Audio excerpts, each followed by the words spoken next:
Ils rêvaient de ressembler à leur idole. La chirurgie esthétique a exaucé leurs rêves. Je ne me reconnais pas. C'est incroyable. Maintenant, elle peut dire j'ai le menton de Brad Pitt. Des dizaines d'interventions, des sommes astronomiques, ces accros de la chirurgie sont prêts à toutes les folies. Je vais avoir mal. C'est juste quelques films. J'ai fait pour plus de 300 000 $ de chirurgie. Mais parfois, certains se retrouvent pris au piège des personnages qu'ils ont voulu cloner. J'avais honte de lui ressembler. Alors qui sont ces chirurgiens qui enchaînent sans scrupule des dizaines d'opérations sur un même visage? Merci pour ton aide et ton amour. Nous te demandons de veiller sur ce patient. Vous ne pensez pas que ce que vous avez fait sur Steve est un peu excessif? Non, je ne crois pas. Quels excès ces accros de chirurgie extrême sont-ils encore prêts à faire? Comment l'idole qu'ils ont copiée peut-elle finir par gâcher leur vie? Los Angeles, la capitale mondiale des stars. Hé, Ken! Vous avez entendu le gars hurler Ken? C'est génial! Incroyable! La ressemblance n'est pas frappante. Pourtant, depuis 20 ans, Steve multiplie les opérations pour avoir l'exacte physionomie de la poupée Ken. Presque 50 interventions pour avoir la plastique irréprochable de son modèle et ressembler enfin à ceux qui l'admirent tant, les stars. Voilà mon mur de stars. Au début, j'étais à Beverly Hills parmi les gens les plus beaux du monde. Et je me disais, si je pouvais faire juste une intervention, peut-être mon nez. Je ne serais plus à leur service, mais l'un des leurs. Steve est coiffeur de célébrités. S'il a aujourd'hui son propre salon, il a travaillé pendant 10 ans dans les studios d'Hollywood et toutes les stars sont passées entre ses mains. Des clients auréolés de paillettes qui lui ont donné soif de célébrité. J'ai toujours su que j'étais différent, depuis que je suis tout petit.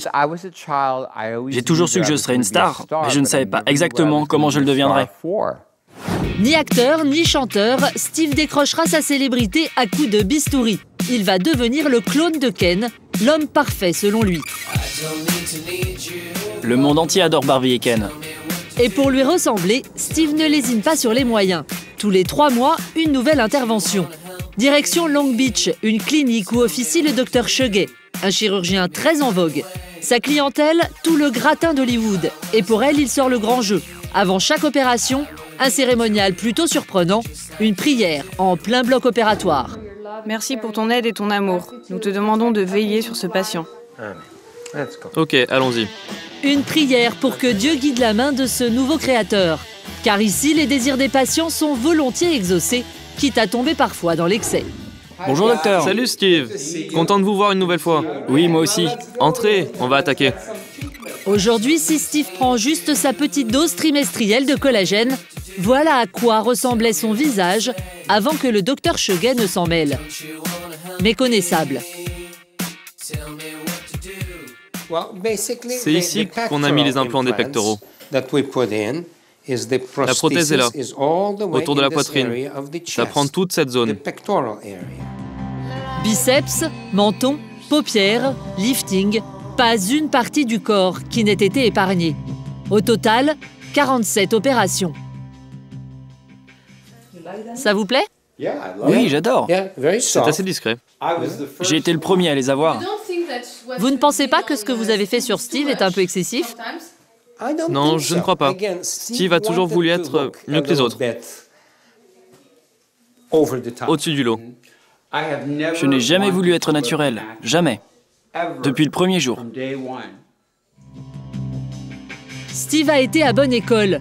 Son mentor, le roi de la pop et de la chirurgie, Michael Jackson lui-même.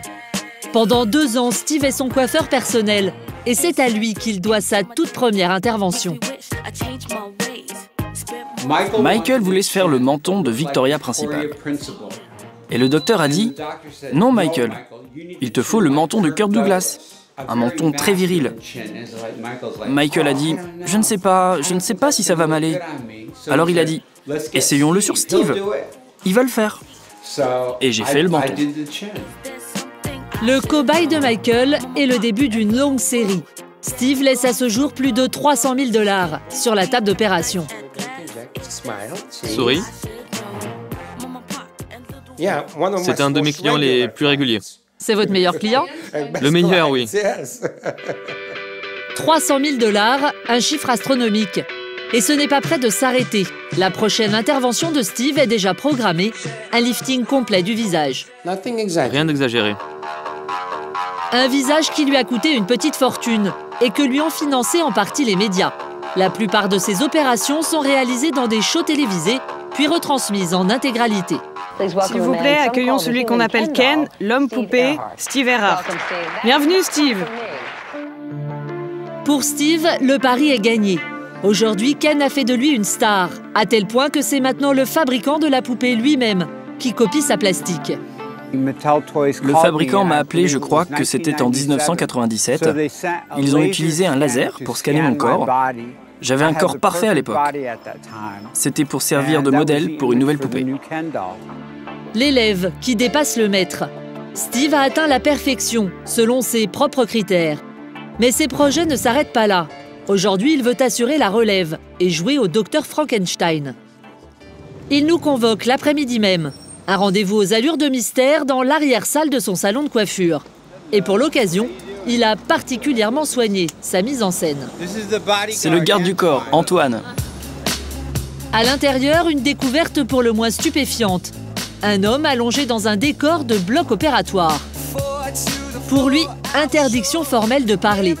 Il est la créature de Steve. Une créature qu'il aurait complètement modelée, avec la collaboration d'un chirurgien esthétique. Mon rêve est de créer une star hollywoodienne, enfin. Pas de fabriquer, mais de la faire devenir une star. De la transformer, la transformation d'une personne normale en star de cinéma. Comme vous avez fait pour vous. Oui, c'est ça. A-t-il choisi une star pour modèle? Quelle opération cet homme a-t-il subi? Nous n'en saurons pas plus. Il a eu beaucoup d'opérations. Je ne peux pas vous dire combien. Une scène irréelle, dont nous ne saurons pas si elle tient du pur fantasme ou de la réalité. C'est un grand mystère. Jusqu'au mois de mai, c'est top secret. Une quête sans fin qui a permis à Steve d'atteindre son but, la célébrité. Pour Crystal, l'épilogue est moins heureux. La chirurgie esthétique a gâché sa vie. En 2005, elle participe à l'une des émissions les plus populaires des États-Unis, Je veux le visage d'une star. Le principe, donner à des anonymes les traits de célébrité. Mon nom est Crystal et j'aimerais vraiment ressembler à Britney Spears. Toutes les femmes l'adorent, tous les hommes la désirent. C'est à elle que je veux ressembler. Elle est fine, j'adore ses formes. J'aimerais vraiment être comme elle. À l'origine de la transformation de Crystal, un profond mal-être. La jeune femme se trouve laide et veut changer de peau. L'émission va aller au-delà de ses désirs. Rhinoplastie, pommettes, implant mammaire, le résultat est époustouflant. En 3 mois, l'ancienne ado complexée devient une baume sexuelle, une Britney plus vraie que nature. Je ne me reconnais pas. C'est incroyable. Je trouve que je suis vraiment plus belle que Britney. Mais le conte de fées ne va pas durer. 6 ans après son opération, voilà aujourd'hui à quoi ressemble Crystal. Ici, tu fais une coque, tu tires en arrière et après ça retombe. Si ça peut faire des reflets verts derrière. Enfin, tout ce que tu veux, mais rien qui fasse Britney. Cheveux noirs corbeaux, piercing. Depuis 5 ans, Crystal fait tout son possible pour ne plus ressembler à Britney. Car son idole lui a joué un sale tour. En 2005, Britney Spears, le petit ange blond de l'Amérique, se transforme en démon. Alcool, drogue, la chanteuse pète les plombs et défraie la chronique. Elle n'a pas une bonne réputation aujourd'hui. Avant, ce n'était pas à ce point-là. Mais maintenant, c'est une épave. Britney Spears, c'est une épave. Elle a traversé tellement d'épreuves. Elle s'est mariée 2 fois. La drogue, l'alcool, les scandales. Mais pour Crystal, il est trop tard. La chirurgie est irréversible. Elle a désormais le visage de la chanteuse déchue. Dis-moi ce que tu veux pour ton bras. Ok. Aujourd'hui, il ne lui reste plus que des artifices comme les tatouages pour masquer leur ressemblance. Je n'aurais pas dû vouloir ressembler à quelqu'un d'autre. Si je n'avais pas fait de chirurgie pour avoir ce look, tu m'aurais épousée? Je ne sais pas. Je ne sais pas. En fait, je la préfère avec la chirurgie. J'adore ça. Je peux jouer avec ses formes. Britney Spears aura au moins fait un heureux. Aujourd'hui, en renonçant à son idole, Crystal renonce aussi à la notoriété que lui avait apporté leur ressemblance. Fini le temps où les studios professionnels se disputaient ce clone de Britney. Aujourd'hui, elle doit se contenter du sous-sol de sa maison, réaménagé pour l'occasion. Je veux quelque chose de noir et de sexy. Alors si tu peux me photographier comme ça. Si Crystal a souhaité divorcer d'avec Britney à cause de ses comportements outrageux, ses photos d'aujourd'hui ne sont guère plus angéliques. Mais qu'importe, Crystal aujourd'hui ne vit plus les excès d'une autre, juste les siens.